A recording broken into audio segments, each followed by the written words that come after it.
Bank అధికారుల ఖాతాదారులకు నిబంధన ప్రకారం రుణాలు ఇవ్వకపోతే తాను స్వయంగా బ్యాంకుల వద్దకు వచ్చి ధర్నా చేస్తానని జమ్మలమడుగు ఎమ్మెల్యే ఆదినారాయణ రెడ్డి హెచ్చరించారు. కొంతమంది బ్యాంకు అధికారులు నిబంధనలకు విరుద్ధంగా వ్యవహరిస్తున్నారని, 10 లక్షల రూపాయల వరకు షూరిటీ అవసరం లేకపోయినా ఖాతాదారులను కావాలని ఇబ్బంది గురి చేస్తున్నట్లు తన దృష్టికి వచ్చిందని తెలిపారు. ఇకపై ఇలాంటి ఘటనలు పునరావృతమైతే ఖాతాదారులతో కలిసి ఆ బ్యాంకు ముందు ధర్నా చేయిస్తారని స్పష్టం చేశారు. కడప జిల్లా జమ్మలమడుగు మున్సిపల్ కౌన్సిల్ హాలులో వివిధ బ్యాంకు అధికారులతో నిర్వహించిన సమావేశంలో ఆయన వ్యాఖ్యలు చేశారు. Lead bank manager Janardhan Rao అధ్యక్షతన జరిగిన ఈ సమావేశంలో ఖాతాదారులకు మెరుగైన సేవలు అందించాలని, వారిని ఎలాంటి ఇబ్బందులు కలగకుండా చూడాలని ఎమ్మెల్యే సూచించారు. 22 నాడు ఆర్టీఓ ఆఫీస్లో మీటింగ్ ఆ రోజు జరిగినది. మినిట్స్ ప్రకారం ఇక్కడ ఎల్డీఎం గారు జనార్దన్ రావు గారు ఆరోగ్య ప్రభు గారు చాలా ట్రైన్ చేసినాడు. అందరికీ మీకు అందరికీ హృదయపూర్వక నమస్కారం ఈ ట్రైన్ అయినందుకు. అదే కాకుండా మేము మీరందరినీ రిక్వెస్ట్, అందరం మనం మానవత్వం. గవర్నమెంట్ ఆఫ్ ఇండియా కేంద్రం చాలా స్కీములు పెట్టింది. ప్రధానమంత్రి ఎంప్లాయ్మెంట్ జనరేషన్ ప్రోగ్రామ్ అని ఈరోజు ఇక్కడ వచ్చిన డిఆర్డీఏ కానీ లేదా వెటర్నరీ డిపార్ట్మెంట్ కానీ ఇండస్ట్రీస్ వాళ్ళు కానీ ప్రతి ఒక్కరు సక్సెస్ రేట్ బాగుంది. మరింత సక్సెస్ కావాలంటే కొంత మీరు న్యాయం కూడా ఆలోచించాలా. దయచేసి స్టేట్ బ్యాంక్ మేనేజర్ గారే ఎక్కువ పెండింగ్ పెడుతున్నాడు. అది చేయకమాను, ఈమె కూడా నువ్వు కూడా చేయద్దు మా పట్టుకోవడం అనేది మోరగుడి రాయలసీమ గ్రామీణ బ్యాంక్. కాబట్టి అమ్మ మనదేం పోదు, చట్ట ప్రకారం పోదాం. మీరు సొంత నిర్ణయాలు తీసుకోకండి. అది లేదు ఇది లేదు అనకుండా ఒకటి. అదే కాకుండా షూరిటీ అనేది అడగాకండి, లేదు అనేదాన్ని అడగాకండి. షూరిటీ లేదు. అదే కాకుండా మీకు నేను రాసుకునే పాయింట్, మీది బ్యాంక్ ఇంట్రెస్ట్ అంటున్నారు కదా. నేను ఇంట్రెస్ట్ పైన పెద్ద స్టడీ చేసిన, గతంలో చెప్పినా సార్. నేను గంటికోట కట్టినప్పుడు 903 సంవత్సరాలు, 900 సంవత్సరాలు లెక్క తీసుకుంటే 10 సంవత్సరాలకు ఒకటి డబల్ అయితే 6% వడ్డీ మాత్రమే. మీదన్నా 7.5, 9, 10, 11 అంటున్నారు. 6% వడ్డీ. ఆ 900 సంవత్సరాల కిందట నేను ఒక డేటా గతంలో రూపాయి చెప్పిన, దాన్ని సవరణ చేసి పైసాకు బయటకు తీసిన. ఒక పైసా 10 సంవత్సరాలకు డబల్ అయితే అంటే పైసా 10 ఏళ్ళకు 2 పైసలు అవుతుంది, 20 ఏళ్ళకు 4 పైసలు అవుతుంది, 30 ఏళ్ళకు 8 పైసలు అవుతుంది. నేను అట్లా లెక్క చేస్తే 90 సార్లు ఎత్తురా తీస్తే అంటే డబల్ డబల్ డబల్ అనేది 10 సంవత్సరాలకు ఒకసారి 90 సార్లు ఎత్తురాపిస్తే 1000 కోట్లు అయింది. ఒక పైసా 6% వడ్డీతో, ఒక పైసా 6% వడ్డీతో 900 సంవత్సరాలు గండికోట పుట్టినప్పుడు తీసి వడ్డీ తిప్పింటే మీ బ్యాంకులో వేసింటే మీ బ్యాంకులైనా 1000 కోట్లు కట్టాలి. ఎలానమస్కు ఆస్తి నేను గమనించిన హైయెస్ట్ ఇన్ ద వరల్డ్ 72 లక్షల కోట్లు సార్, లేటెస్ట్ ఫిగర్. మన దేశానికి సంబంధించిన ముఖేష్ అంబానీ ఆస్తి 10 లక్షల కోట్లు, అతన్ని 77 అంతాలు. మన అంబానీ 7 కోట్లు, ఎలానమస్కు 72 లక్షల కోట్లు.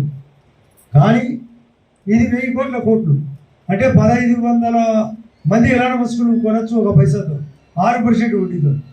కాబట్టి వడ్డీ తక్కువేం కాదు. మేము ఇచ్చినాము అని అంటే 7, 8, 9, 10 అనేది అత్యధిక వడ్డీ. అది సక్రమంగా కట్టే.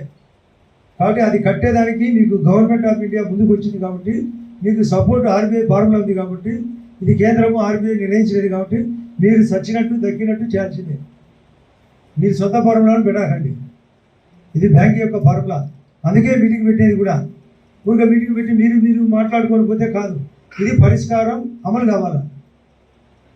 ఇది రెండో గండికోట ఉత్సవాలు జరిగినప్పుడు మీరు డిసెంబర్ 22 మేము గండికోట ఉత్సవాలు 12, 13, 14 తేదీని పెట్టాం. 19వ తేదీ నాడు డిఆర్డి ఆయన మెప్మా పీడి కిరణ్ కలెక్టర్ గారితో చెప్పినాడు, సార్ సమీక్ష సూపర్గా జరిగింది సార్, 360 డిగ్రీలతో కూడా ఎమ్మెల్యే గారు మాట్లాడారని. నేను అన్ని ప్రిపేర్ అయ్యే వచ్చేది. ఈ అన్ని సమస్యలపైన పరిష్కారం.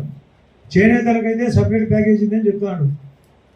అది 20,000 రూపాయలు మార్జిన్ అని స్పెషల్ ఇంట్రెస్ట్ లేకుండా వాళ్ళకు రెక్కాడితే కానీ డొక్కాడదని పరిస్థితిలో చేనేతలకు కరెంటు కూడా రేపు 1వ తేదీ నుంచి మేము గతంలో చెప్పినాం. ఆగస్టు 1 నాడు గౌరవ సీఎం గారు మన గండి గారికి వచ్చినప్పుడు గూడెం చెరువుకు వచ్చినప్పుడు చెప్పడం జరిగింది. 200 యూనిట్లు రేపు ఏప్రిల్ 1 నుంచి కరెంటు ఫ్రీ చేనేతలు. అదే మరమకాలకు అయితే 500 యూనిట్లు ఫ్రీ. మంగళ షాపులకు కూడా, బార్బర్ షాపు కూడా 200 యూనిట్లు ఫ్రీ. SC/STలకు ఫ్రీ. రైతులకు current free.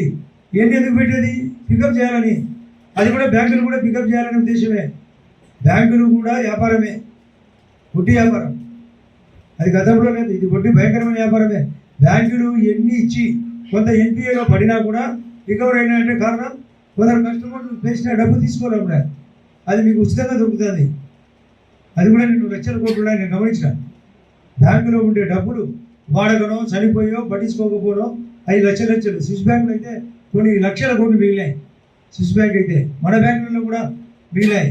Foreign direct investment రాబోతుంది మనకు. మీ బ్యాంకులు గతంలో 20% అలవాటు పిఎస్పీలకు, పబ్లిక్ సెక్టర్ బ్యాంకులకు. ఇప్పుడు మొన్న గౌరవ నిర్మలా సీతారామన్ గారు సభలో పెట్టిన మాట, పార్లమెంట్ ఫిబ్రవరి 1వ తేదీ నాడు foreign direct investment, foreign federation investment మీకు 20% నుంచి 29% యాడ్ చేసి మీ బ్యాంకులకు 49% వరకు ఫారిన్ వాళ్ళు పెట్టుకోవచ్చు. దానివల్ల మనకు లాభం అంటే మీకు తక్కువ వడ్డీకి దొరుకుతుంది. మీకు ఎప్పుడు దొరుకుతుందో మా కస్టమర్లకు తక్కువకి ఇస్తారు.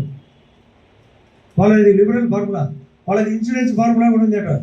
అందుకని నేను ఇన్సూరెన్స్ అడిగేది. కాబట్టి మీరందరూ ఇన్సూరెన్స్ ప్రీమియం కూడా 20 రూపాయల ఇన్సూరెన్స్ అనేది మస్ట్ పట్టుకొని ఇవ్వండి లోన్. దానివల్ల మీకు రికవర్ అవుతుంది, ఇన్సూరెన్స్ కంపెనీ నుంచి మీకు రికవర్ అవుతుంది. కస్టమర్ దెబ్బతిన్నా కూడా, కస్టమర్కి ఏదైనా జరిగినా కూడా, డిసేబుల్డ్ కావచ్చు, చనిపోవచ్చు. కాబట్టి దానికి కూడా చిన్న ప్రీమియము పెద్ద లాభం. కస్టమర్కే కాదు మీకు కూడా లాభమే. ఆ బ్యాంకులో వచ్చి పడుతుంది ఆ జమ వచ్చి. కాబట్టి దీన్ని దృష్టిలో పెట్టుకొని అందరం కలిసి నిజంగా మన మంచితనంతో ఆలోచన చేసి చట్టపరంగా ఆలోచించండి, న్యాయపరంగా ఆలోచించండి, రెండు కలపండి. ఎప్పుడైతే ఉంటుందో నేను ఈ బ్యాంకర్ల మీటింగ్కు కస్టమర్లకు అందరికీ ఉపయోగపడాలి, విలేకరులకు కూడా తెలియాలి, వాళ్ళ ద్వారా బయటికి ప్రచారం జరగాల, వచ్చిన వాళ్ళకి అందరికీ వినాలా. కానీ రోషంగా పౌరుషంగా మాట్లాడితే పరిష్కారం కాదు. సాధారణంగా సామరస్యంగా సాఫ్ట్గా మాట్లాడితే వాళ్ళు వింటారు, దానికి సమాధానం ఉంటుంది. ఇవ్వకపోతే ధర్నాలు పెడతారు. మా గ్యారంటీ నేనైతే ధర్నా పెట్టిస్తా. ఎవరన్నా బ్యాంకర్ల ఫార్ములా ప్రకారం మీరు వినకపోతే నేను 10 మందిని గ్రూప్ చేసి ధర్నా పెట్టిస్తా. పోలీస్ సహకారం కూడా మాకుంటుంది, కానీ మీకు ఉండదు. మాకే ఉంటుంది, మీకేం ఉండదు. మీరు ఎవరు మీకు ఉంటుంది అనుకుంటే మీ పొరపాటు. మీకు రికవర్ అప్పుడు మమ్మల్ని ఉపయోగించుకోండి, ఇచ్చేటప్పుడు మమ్మల్ని ఉపయోగించండి, వాళ్ళని కట్టకుంటే కూడా మమ్మల్ని ఉపయోగించండి, మా పోలీసులు ఉపయోగించకండి. అందరం సహకారంగా ఉన్నాం. ఇది కోఆపరేషన్ ఈజ్ మోర్, ఇది అవసరము.